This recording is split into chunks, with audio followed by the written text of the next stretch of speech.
Preordain. Yeah. That was 2 sneak attacks. 2 sneak attacks and a preordain. I mean, don't you want that Emrakul in your hand now? Like, if you hit a sneak attack, doesn't it just end the game? It does, but like, if he survives this turn, the game's over. Like, he gets to hit with Gristlebrand for 7 and draw gains 7. Gains Okay, life. fair enough. Yeah. Is that a storm counter that we see there, Yeah. or a mana count? That's mana. Yeah. So we've got D20 for storm and Untap all 3. the D12 for mana. So Feline is now attempting to go off, right? I mean, Yep. this is the turn. That is a time spiral. Yep. So this is a draw 7, untap your lands.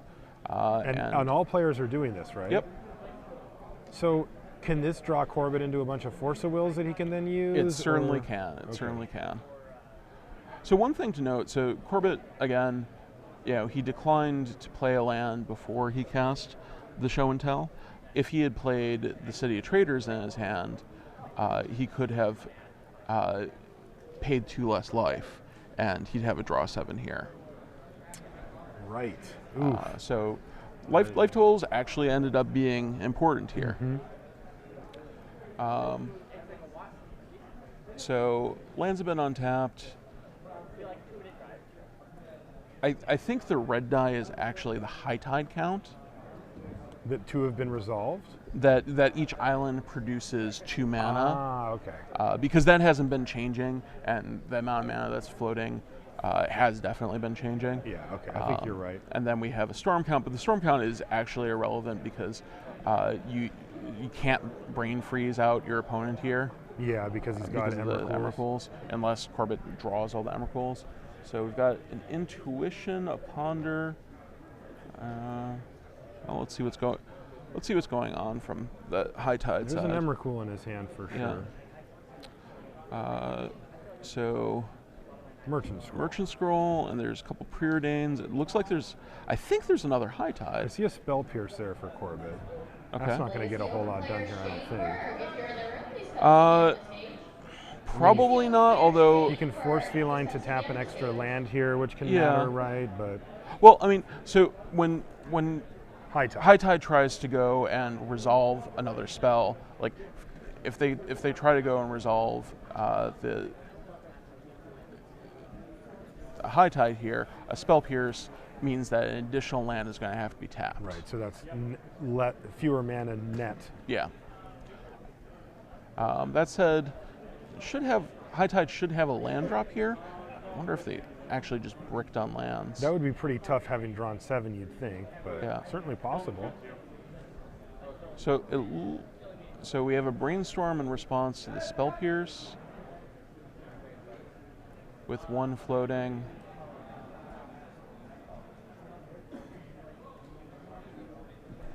Which, honestly, I'm not a huge fan of. Of the Spell Pierce here? No, of the Brainstorm in response. I think because you're spending 1 mana anyways out of the 2. And so if you end up having to pay for the Spell Pierce, you have to tap your other island, and so you're getting less benefit off of this High Tide that's on the stack if you resolve it. You know, each of these islands being tapped Is takes away 2 to 3 mana. Yeah. You like this is when the tax encounters actually matters. When each time you have to tap an island instead of paying from your pool, and and so Corbett is almost getting a 2-for-1 in that he's going to get 2 islands tapped instead of 1 island tapped. Okay, and that's pretty critical here. Yeah. So if High Tide ends up paying, has an island, and High Tide can potentially then play an island from the hand, have 1 mana floating. She has not. Yeah. Feline has not played a land this turn, although I don't know if they have one in their hand. She has not played a land this turn. Yeah. Okay, so confirmed by the judge that she's not played a land this turn. So she's got 1 floating. She's got a land in play. If she pays for the high tide, or pays for the spell pierce. She'll have 1 mana floating. Then she can play an island in her hand, tap that, have 4 mana, be able to turn about, or be able to play a Candelabra and untap 3 lands, and continue with the storm process. So I guess, interesting. So she lets the high tide get spell pierced and plays another high tide. So 3 high tides have been resolved. And she's going to have access to 2 islands that she can actually tap for mana here. Yep. So 6, no mana floating, so 6 total. Yep. So this is enough mana to cast Time Spiral again, or to float 2 mana and cast Turnabout for islands. So we're kind of past the point where, assuming a Time Spiral is not cast right here, we're past the point that Corbett's taxing counters are going to be effective, and he's really going to need to rely on Force of Wills from here on out. So let's see. Looks like we've got Candelabra in Feline's hand, and what else? So we're tapping 2 here, or sorry, tapping 3. Tapping an island for a Candelabra. Okay. So we've got 2 mana floating. We can tap the island. At least another Time 5. Spiral in Feline's hand. Really? Yeah, at least 1. All right. Preordain. Preordains. Go to 1. Okay. Force of Will, preordain again? Yeah. Yep.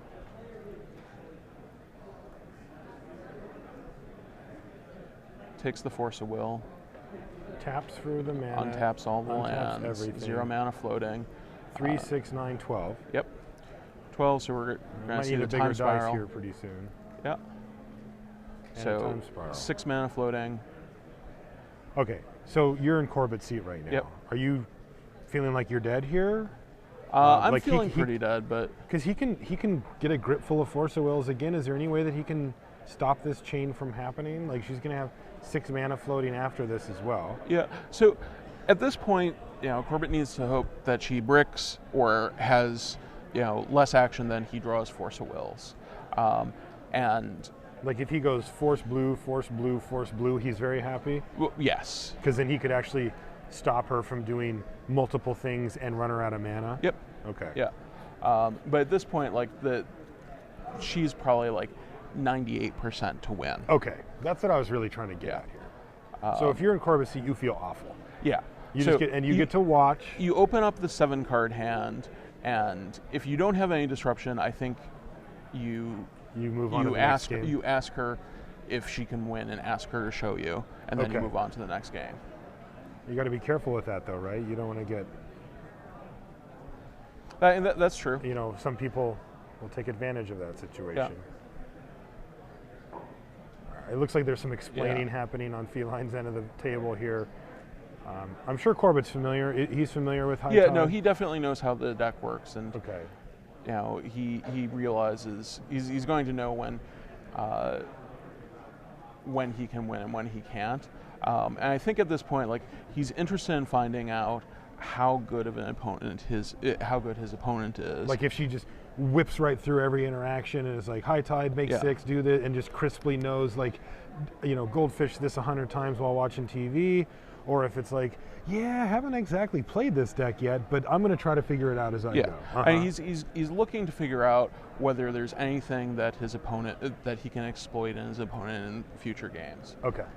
And he hasn't looked at his hand yet. No. So it may be that he's got 3 Force of Wills and 3 blue cards in it. In which case, he will take it. So it looks like we're still resolving a Ponder. I think there's been a judge call potentially. Okay.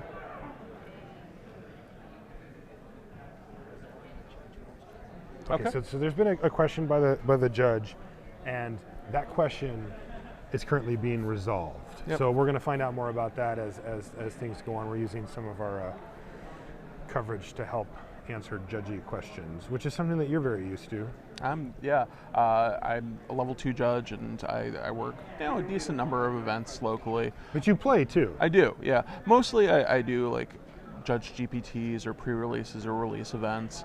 Sometimes local large tournaments. One of the local card stores has a monthly tournament that I judged once. And every now and then a PTQ, but usually only once I've already won a PTQ, because I want to play in as many PTQs as I can. Understood. You won that one. You've won states here? Yep. That was a long time ago. And that wasn't that long ago. It was back when Jund was a deck. I remember. The deck won the tournament. I just sort of dirtled around behind it. Yeah, I've heard that one before. Yeah. All right, so it looks like our judge situation is getting worked out. I think that there was some discrepancy about a ponder, and then maybe some of the ponder hands touching a hand, ponder cards touching the rest of the hand or something, and trying to make sure that the cards that were supposed to go back to where they were. I'm not 100% on that. I kind of overheard a little of the judge chatter there, so we'll try to get some more info on that. But it looks like players are still stopped on the feature match, and this is just being reviewed currently. Yep. So. And it's important to keep in mind, I know that sometimes I have trouble with this. When you're playing Ponder and Brainstorm in the same deck, remembering which one you're casting is really, really important. And also preordain in this deck. That's true. So, that's true. You know, there's 3 1-mana cantrips, and I learned this lesson from Serum Visions. Now, I was able to train, because I played preordain from the day it came out to the day it went, and I love that card. I mean, I could just do it, you know, my hand just did that, and then when they banned it in Modern, the deck I played plays a few Serum Visions, and it's the opposite. And I managed to not pick up a game loss, but my opponents did. I had an opponent, you know, and I'm like, I gotta call a judge, and touched his hand, and that was it. So the very first GP I played in was GP Columbus a few years ago, and while I was in a grinder, I actually ended up getting a game loss because I brainstormed with a ponder, basically. Oh, okay, yeah. Okay, so another high tide comes down. Looks like we're back to action here. So ponder, high tide being cast. And Corbett has taken this opportunity to look at his hand, and I see at least one Force of Will. Yeah, he's got a Force of Will and a Show and Tell and some other blue card. It might be a Misdirection. So Misdirection and Force of Will are the only relevant cards here, right? Yeah, and Corbett at this point, like, he doesn't care about the mana, and he doesn't care about the mana. He doesn't care about card selection. He cares about card draw. He wants to make sure that when she goes to cast a Meditate or a Blue Sun Zenith, he can stop it. Okay. Because like the mana is already out of control, so there's no sense fighting that at this point. So that is a Cunning Wish. Okay. Yeah, so Cunning Wish lets you go to your sideboard and pick an instant from that sideboard and put it into your hand. And we've got a Blue Sun Zenith coming out of the sideboard. So it looks like the plan is make a lot of mana, draw a lot of cards with Blue Sun Zenith. And once that happens, the plan gets repeated, except we make a lot more mana and we Blue Sun Zenith our opponent out. Okay. It looks like, so this second Candelabra is gonna enable this whole interaction to happen, right? Yeah. You know, and so we're probably in the teens of mana. But each of them is producing 4 mana. Yeah. Now, as far as that judge call goes, there was a question about the ponder and which card was put back on top or in the hand, and through our coverage and through the interview, they were able to determine the identity of the card, which was correct.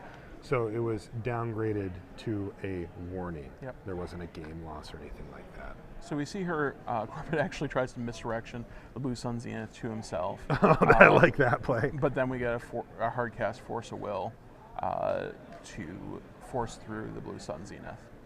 And it looks like there's 5 mana in the pool, plus an untapped land. Yeah, I think there was 5. I think there was 10, and then 5 left after the Force of Will. And looks like we have a question about whether the Blue Sun Zenith gets shuffled in first, which it doesn't, and that's properly resolved. So we're going to draw the cards, and then we're going to shuffle in Blue Sun Zenith. Okay.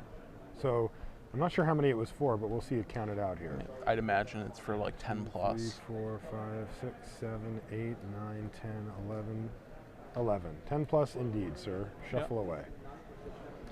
All right. And from so here, is it scoop time for Corbett? Like, does that spell matter that much? Yeah, so I mean, it Corbett, seems like- Corbett has lost the game. Yeah. There's no way he is winning this game now. Okay. So now it's just information gathering. Yeah. I mean, we have 25 minutes left on the clock, and Feline's going to be up a game. Yeah. Corbett's deck can win very quickly. Corbett's deck wins very quickly. So. It's possible that he's taking that into consideration. Like he's obviously not slow playing, but making his opponent, go through the motions and eat up the clock favors him in that he's the deck that can win quickly. And so if we get into a situation where he wins the second game and needs to force a tie in the third game, that's a possibility. Oh, okay. So mana being generated, there's a turnabout. It's probably for artifacts. No, it's for lands. I guess there wasn't enough mana in the pool. There was 0. Okay. So we untap the lands. So you can turn about your own lands to generate mana. If you have enough mana floating, you can also turn about your artifacts to untap the candelabras to generate even more mana. You just have to have enough floating to use a candelabra. I think Corbett just said I have F6. Yeah. You can do whatever you want for the rest of this turn. I'm just going to sit over here and make sure that you don't screw it up. Also, that is one thing. All right, and Corbett says he's had enough. Yep. So she says, I have the Blue Sun Zenith here. What I'm going to do is I'm going to untap my candelabras. I'm going to generate a lot of mana with each of them. I'm going to generate like 16 to 20 mana with each of them. It was 20, so because it was 5. Okay, yeah, so because the high tide count was 5. Okay, yeah. So each of the lands tap for 5, so you tap them for 20, and then you untap for 4, so you gain 16 for each candelabra. Yep. So she could generate 60 plus mana, and Blue Sun Zenith Corbett out. Hi, I'm Marshall Sutcliffe. That's Joe Bono. Howdy, folks. And we are going very deep on a match here between Feline Longmore and Corbett Gray. Corbett Gray. Corbett is running Sneak and Show, so he's trying to cheat in huge monsters for very, very cheap and win the game through that. Yep. And Feline is running High Tide. Yep. So a monocolored combo deck here that turn 3, turn 4. Yeah, it's turn 3, turn 4 deck. So pretty consistent though. I mean, does this deck fizzle very often? If your opponent is not disrupting you, it does not fizzle. Okay. Like if you get to turn 4, and your opponent is not interacting with you, you win the game. Okay. But there are lots of ways that you can interact with it. You can play a Thalia, you can play a Lodestone Golem, you can play counter spells, you can play discard spells. But it's also fairly resilient. When I was playing it earlier today, there was one game where I ended up beating 3 Lodestone Golems. 3? So you had to pay 3 extra for everything? So what happened was I was able to Cunning Wish for a rebuild when he only had... I don't know what that does. So rebuild is an instant that returns all artifacts to each player, to their... Oh, it's like Hurkyl's Recall? It's Hurkyl's Recall, but for both players. It's not targeted. Oh, okay. So looks like Feline's going to take a mulligan here. Yep. So he had 2 of the Lodestone Golems out. In response to the third one, I rebuilt him. And then on my turn, I was able to snap the last one to bounce it and then go off. And there was like another game where my opponent cast Trinisphere, Chalice of the Void, Chalice of the Void. And again, like I was able to rebuild him. So like there are a lot of options. So rebuilding sounds so nice. It's like, oh, I'll rebuild you. I say it very aggressively. Yeah, I rebuilt him. Yeah, rebuilt that guy. All right. So Corbett's led off with a... Oh, that's a weird one. Why did he do that? So he must really have want some to be able blanks to in his shuffle. hand, wants to shuffle them away. So he led off with a Lotus Petal and a Scalding Tarn. He cracked the Petal. Yeah. To Brainstorm. And it looks like he kept a 1-lander. I see a City of Traders in his hand. City of Traders. We got Emrakul. He put back Emrakul and a Gristlebrand. Okay. So he's clearly good on monsters. So he kept a monster heavy hand. Yeah. So if he has Show and Tell, does he just go for it? Just play City of Traders, Show and Tell? So if he has more cantrips, it probably makes sense to cantrip for 1 more turn looking for some protection. Because Feline's deck's not going to go off next turn. Okay. So he's got a Misdirection. And there's a little bit of something. Okay. All right, now that is I know he has a City of Traders in his hand as well. So he's got a ton of mana. Yeah, he can. I mean, I don't know if Spell Pierce is a thing, but he can play around it. Main phase Brainstorm for Feline. Yeah. I'm not sure if he actually has the Show and Tell or the Sneak Attack. I'm not seeing it, but It's possible. So brainstorm, put back 2 cards, and then shuffle them away. So kind of like Ancestral Recall if you have 2 blanks in your hand. And we may see yet another cantrip here. Yep, so Ponder. into Ponder. I see a Brainstorm right on the top. Yeah.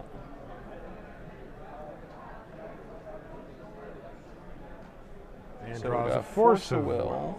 And that seems pretty Looks relevant. like a blue heavy hand. I'm not sure if Feline has. Oh no, she's got at least 1 island. All right, pay 5. Is this the This is going to be a sneak attack. sneak attack? The reason why you paid 5 is because you couldn't didn't have an pay option, proper. Yeah. So, is this auto? Like you just snap Force of Will this? I Looks like think you Feline have does. to, Do yeah. you think so too? It feels like it, right? This is one of the. Like if they play one of the cards that the deck's named after, don't you just have to counter that? Generally, and you can take I mean, a is that gambit. good legacy strategy? You can take a gambit here that your opponent, like if you know you can go off on the next turn, you can take a gambit that your opponent doesn't have a Lotus Petal in hand. So it looks like Corbett wins the Force of Will war there. So And he needs, what like He needs to Emrakul untap. is ideal here. Yeah, Like, I think either monster is Griselbrand. fine. He has both in his But hand. Emrakul, I like. Pay a red. So actually, he's probably going to Griselbrand and then draw, and if he hits a red source, then Griselbrand. he gets to play that red source and then get the Emrakul and just kill. Yes, Feline here. because it's just red to activate it. Yeah. No tapping or anything silly And like like that. there are so many red sources in his deck. There it is. Yeah, And he's going to sneak in Emrakul. Yep. That resolves. There's no stifles floating around. Triggers, resolve, and we're Dead. Wow. Yeah. So that really showed off. It's interesting because I think that game 1, showed what Feline's deck is trying to do. Yep. Kind of search, grind, go off. And second game showed what Corbett's deck was trying to do, which is like, here. It's true. And you see in both cases, they were able to work through their opponent's disruption. There were multiple Force of Wills cast in the first game. In the second game, there was counter war over the sneak attack. So the decks are resilient. It's not just a little bit of hate that can stop them. You do need to have a fair amount. So at this point, it may be useful to talk about sideboarding. Okay. And looking at Corbett's deck, he actually he's deviated a little bit in the sideboard from some of the traditions, and he doesn't have any Pyroblast or Red Elemental Blast or Those are anything like traditionally that. very good cards, right? Efficient. Yeah, and so he actually doesn't have anything for this game. Some people might bring in Leyline of Sanctity, which is the white Leyline that gives you hexproof, but that's actually not a good card in this matchup. Why isn't it? You can. So you'd think Stop that a it would Zenith. stop a Blue Sun Zenith, but eventually your opponent, like if your opponent goes off and is at a place that they can Zenith you. I'm looking now. She's going to be able to Cunning Wish and get an Echoing Truth or a Wipe Away or something along those lines and bounce the Leyline. Uh-oh. There's a Wipe Away. What does that do? Wipe Away is a 3 blue 1 instant that bounces target permanent, and it has why can't I remember the name? Buyback, Storm. No, Kicker? it's the thing that Death Touch. prevents you from casting spells. Split second. Split second, yes. It's a split second bounce spell. Okay. So you wipe away something, that thing goes back to the hand. Okay. So you need multiple ley lines. Yeah. But Corbett's played this match. He knows that Echoing Truth is usually a card. Yeah. And even if you have multiple ley lines, you could wipe away one and then time spiral to get it back in the wipe away back in your deck and do it again. And so you look at your opponent like, we're going to be here for a while. Yep. Keep doing it. So Corbett doesn't really have it. I think he probably boarded 0 cards. Okay. And I'd imagine, so Feline has a defense grid that she could bring in. I'm not super excited about anything that she could bring in. I think maybe she brings in a Flusterstorm or a Pact of Negation. Okay. But that's about all I would do. So Corbett's mulliganing here, by the way. game 2 and 3 are going to look like a lot like game 1, I think. Cheers. Cheers. So Corbett's mulliganing. How, like, does this deck mulligan well? It does. Okay. It does. It just needs a few key pieces. Yeah. So there are combo decks in Legacy and in other formats that are 2-card combo decks that tend to mulligan well because all you're looking to do is find those 2 pieces, and so it doesn't matter how many cards you have in hand. Okay.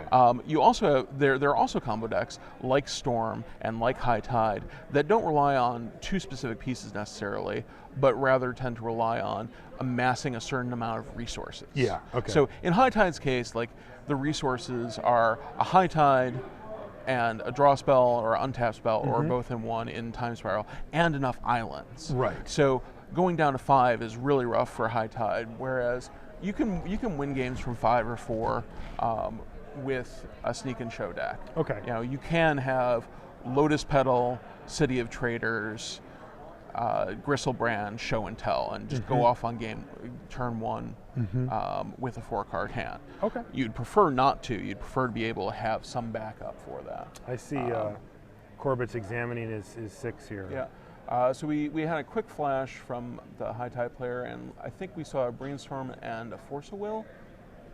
So definitely there's at least one Force of Will. Corbett is going to mulligan to 5, it looks like. Now, is it starting to get a little constricting for Corbett, or does he feel okay still? I mean, this feels to me... He's not happy about this, but he knows he can still win from this position. Okay. And part of the question is, how good of a hand does his opponent have? How much disruption does she have? At this point, Corbett's probably saying, I need to... my game plan is probably going to be land a quick fatty and hope that my opponent kept a disruption light hand. Okay. Doesn't have Force of Wills. No Force of Wills in it.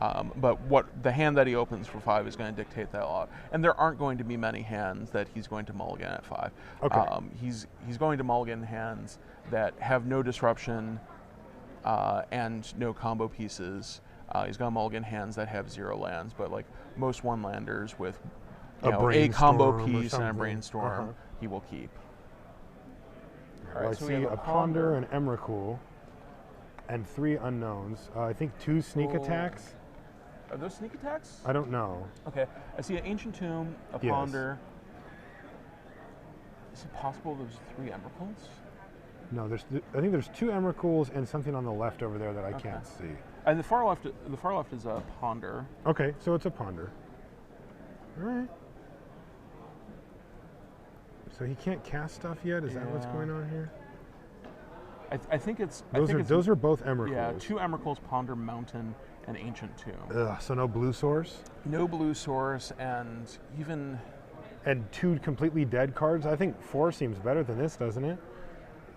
This is real close. Like, if he hits a blue source right off the top, he's potentially in pretty good shape. Yeah, thanks, Corbett. Thank you, Corbett. What a sweetheart. He wants us to know how tough of a decision this is. Yeah, he's a bit of a showman. It's true. Corbett. He likes the attention. I think he's probably showing the camera like, would you keep this? Yeah. Would you keep this, Joe? It's a gamble. He's on the draw.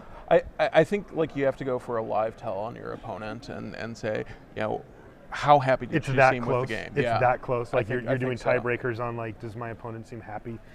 Yeah, like it's tough. It's a bad hand, but 4 is also really We are rough. being told Corbett is unhappily keeping his 5. Yeah. We knew that. We know Corbett. Yeah. It may not have been, he's probably what would you guys do, camera? It might have been, look how bad I run. Yes. He is well within Corbett's range. Yes. So we have Preordain. Was it 2 on bottom or 1 on bottom? This needs to be a blue source. It is a Force of Will, which isn't not the worst. No. Both on the bottom with Preordain, so that's Feline good just drew a news. fresh card, and Corbett. Main phase 2, 3. So Time Spiral, Preordain. Oh, and did she keep a 1-lander? Ooh. I think this may be a 1-lander. And no fetch here to get those. And she's Brainstorm locked. Ooh, so she's got 2 lands. So she knows on the that top. nothing good is coming for a while. Yeah. And Corbett has a little bit more of a spring in his step, but he still needs something to happen. Preordain, Dig, dig. So these are both going to the bottom, right? Oh, there was there's an an island. island. There. Okay. Yeah. So Draw a draw card the for the island. turn, play it. Yeah. Corbett And said so something. Corbett has to know that his opponent keeping a 1-land hand like that probably means that her hand is stacked. It's just insane. Yeah. It's all spells. I mean, what else do you need to know, right? Yep. All right, Merchant Scroll. Now, does Corbett have a blue spell that he can... He's got the Ponder. He can ponder, he can pitch the Ponder to Force of Yeah. Will, but And it looks like he picked up a Show and Tell too. So really, he just needs the blue source. So he's got to be very selective about what he ends up Force of Willing here, or... Yeah. So I think, ooh, that's the worst blue source he can draw. Why is that bad? Because it's because it goes gets away. expended. Yeah. Sure. So I think that Feline had to discard at the end step there. And she discarded a Time Spiral. All right, so you still just going to blow this thing on a Ponder and try to dig for more blue? I don't think you blow it on a Ponder. I think you go for the Show and Tell. Okay. Because if the Show and Tell resolves, you probably win. Okay. And if it doesn't, it gets a Force of Will out of your opponent's hand. Okay, but he gets to Force of Will back here. Yeah. And if this resolves, then he just gets an Emrakul, right? Yeah. And like is this resolving? It looks like it is. There's a pause here that is a little uncomfortable. Tickety tick. Corbett is waiting.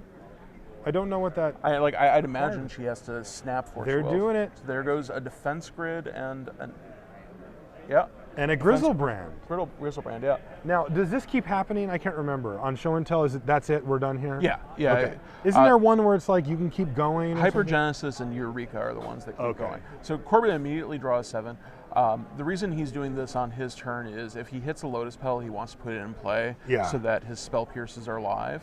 He has a land drop to hit here too. That's also true. And like if he hits a Ponder, he may want to use it. So Corbett's in a pretty good spot here, right? He's sitting at 14. At 13. He has another 7 cards at his disposal if he needs it. Yep.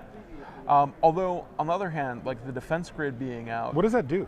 It makes spells that you cast on your opponent's turn cost more. I believe cost 2 more to cast. Okay.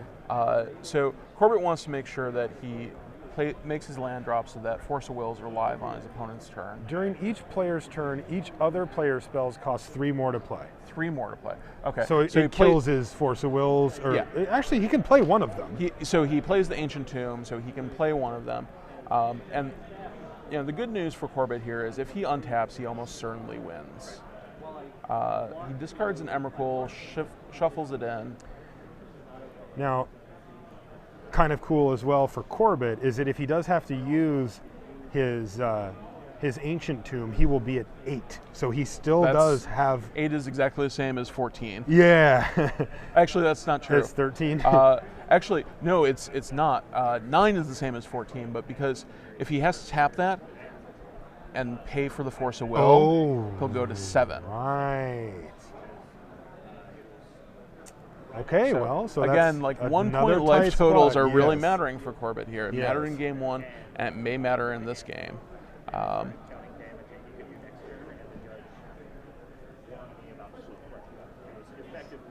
So it's slightly unclear exactly where we are in the turn. Like we had a shuffle from Emrakul. Okay, so we were on the end. We were on the.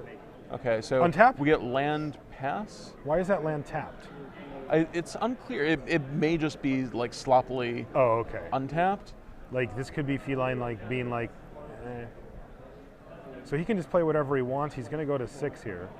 Because this counts for him too, right? Yeah. During each player's turn. So Feline can't cast hardly anything. That is a sneak attack. We got a Volcanic Island. That is a Volcanic, and I'm assuming there's an Emerald. Yeah, I see an Emrakul still peeking out there. So looks Make like an Emrakul attack you. Boosh.